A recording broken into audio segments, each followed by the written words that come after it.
தாவேகாவில் இணைந்த பிறகு ஈரோட்டுக்கு வருகை புரிந்த செங்கோட்டையனுக்கு உற்சாக வரவேற்பு அளிக்கப்பட்டுள்ளதை முக்கிய செய்தியாக பார்த்து வருகிறோம். இதுகுறித்த கூடுதல் விவரங்களுடன் இணைகிறார் செய்தியாளர் வேலுச்சாமி. வணக்கம் வேலுச்சாமி, கூடுதல் தகவல்களை சொல்லுங்க. வணக்கம் மேடம். அதாவது அதிமுக முன்னாள் அமைச்சராக இருந்த செங்கோட்டையன் நேற்று தமிழக வெற்றி கழகத்தில் இணைந்துள்ளார். அதாவது அக்கட்சியினுடைய தலைவர் விஜயின் முன்னிலையில் பனையூர் உள்ள அலுவலகத்தில் தன் தமிழக வெற்றி கழகத்தில் இணைந்துள்ளார்.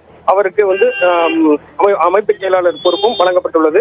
இதனையடுத்து இன்று ஈரோடு மாவட்டம் கோபிச்செட்டிப்பாளையம் வருகை புரிந்தார்.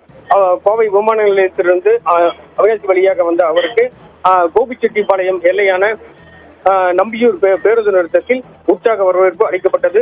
அதாவது மதியமே வருவதாக இருந்த முன்னாள் அமைச்சர் செங்கோட்டையன் சற்று காலதாமதமாக மாலையில் தான் தற்போது வந்து சேர்ந்தார். அவருக்கு நம்பியூர் பேருந்து நிலையத்தில் ஆயிரக்கணக்கான நிர்வாகிகள், அதாவது தமிழக வெற்றி கழகம் மற்றும் பொதுமக்கள் என ஆயிரக்கணக்கான நிர்வாகிகள் ஆயிரக்கணக்கான பொதுமக்கள் நம்பியூர் பேருந்து நிலையத்தில் உற்சாக வரவேற்பு அளித்தனர். அவர் வரும் வழியில் பட்டாசுகள் வெடித்தும் வான வேடிக்கை நடத்தப்பட்டது.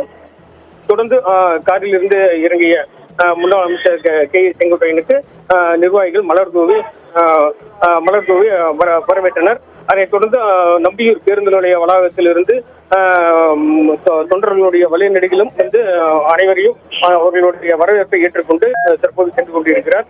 தொடர்ந்து அலுப்புலி மற்றும் கோபிச்செட்டிப்பாளையம் உள்ளிட்ட பகுதிகளில் முன்னாள் அமைச்சர் செங்கோட்டையனுக்கு அக்கட்சியினர் வரவேற்பு அளித்து வருகின்றனர் என்பது குறிப்பிடத்தக்கது.